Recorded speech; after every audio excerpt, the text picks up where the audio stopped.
Okay, Jerry McLaughlin with 20 Days to Save the USA. I have my purple pen, I have my purple shirt. Why? Swing states, purple states. They could either go blue or they could go red, so they call them purple. I'm going to tell you which way they're going. I have remained consistent on this. I wish some of the conservative news media would be the same. I mean, I can't believe Fox called this race for Biden. I mean, that's irresponsible, unfortunately. Our allies at Fox, it's irresponsible. I mean, I'm going to give you the hard numbers and I'm going to show you how Donald Trump has 311 electoral votes. It's a blowout. It's a total blowout runaway for Donald Trump. All right, stay tuned. I'll give it to you. And it's unassailable logic because it's what it is. Don't look behind the curtain in The Wizard of Oz, that man, the wizard who isn't real.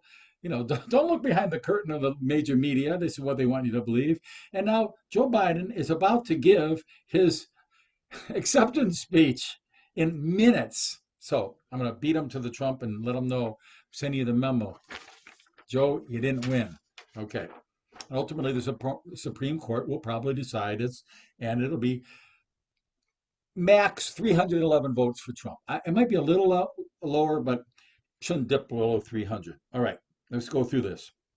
Right now, as I speak, they're only giving Trump 214 votes. That's preposterous. They're not counting the landslide in Alaska. I mean, he's wiping them out in Alaska, but they psychologically want a little dangle. Say, well, we don't know how it's going in Alaska. Well, they're crazy. Of course, Trump won Alaska. Anybody with two brain cells to rub together can tell you Trump won Alaska. So that's ludicrous. That brings it from 214 up to 217. Okay, now let's take another state. Wisconsin. Every state I'm going to read in this next batch is less than 1% away. That's an automatic recount. You don't have, I mean, even with all the likely stolen votes, okay, still, with all those purportedly stolen votes, and I think they were stolen, they're not even to 1%. I mean, it's under 1%, reads with them.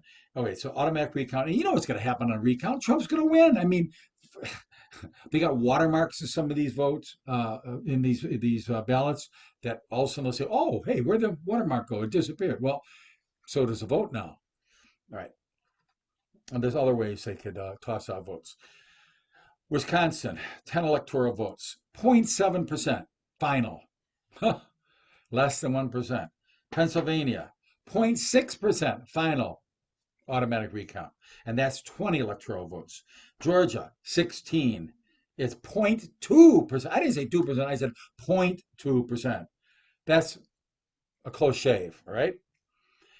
North Carolina, I mean, this is still not giving it to Trump when he's 1.4% ahead. That's beyond the automatic recount number. So that's locked in for Trump, okay? Got it? Purple pen, no longer a swing state, back into the red. Okay.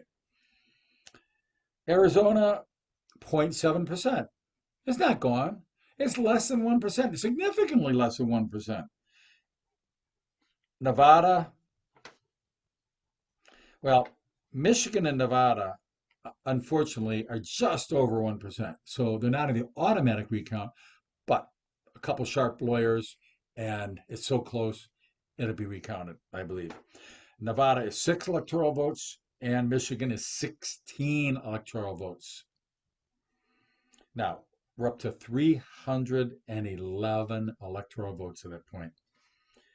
Now, let's talk about the other side, being objective with both sides. All right, what if Biden wanted to recount Florida? Let's see if it's within 1%. Ah, sorry. Florida is 4.5%. Trump ahead. No way is that going to Biden. North Carolina, 1.5%. No way is it going to Biden. I live in North Carolina. 20 Days to Save the USA is based in North Carolina. I am telling you, when we go on our boat, we only see maybe one or two Biden flags, hundreds and hundreds of Trump flags all over Lake Hickory. It's not Biden country here in North Carolina, I'm telling you. Same thing with yard signs. You don't see Biden yard signs here. Throughout North Carolina, it's Trump country. So he's not going to win that in a recount. Texas. Oh, they kept talking about flipping Texas. Flipping Texas? Trump won by 6%. The votes are in. Texas is history in the Trump history column. So, and the other ones like Montana, I mean, Wyoming, I mean, there's no sense going through them. I mean, Trump doubles Biden or close to doubles Biden in these areas. So, um, where are we at right now? Let's talk about California and New York. Now, I'm not saying in a recount Trump would win either of those. They're almost a different country. But I will say this much, and most people don't talk about this. I've never heard this mentioned in the media, not even the conservative media. But Trump got over half of what Biden got in California. Trump got over half of Biden's total in California. Look at the numbers. And Trump got 75% of what Biden did in New York, and he wasn't even really pretty much campaigning in New York or California. That tells me something. Even in the most liberal areas, New York City, California, Trump did well. Now, if you get rid of California and New York, Trump got the popular vote in the other 48 states combined. They don't talk about that either, do they?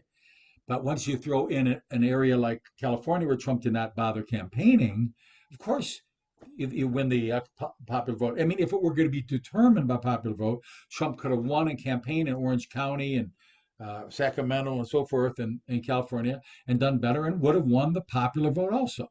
So if you're rational and logical and truthful, you'll see the bare minimum Trump gets is 289 electoral votes in, if you toss back in Wisconsin, Pennsylvania, Georgia, North Carolina, and Arizona and Alaska. And there's not one of them that I mentioned there that Trump is behind more than 1%. In fact, the worst he's doing is 0.7% in Wisconsin and Arizona.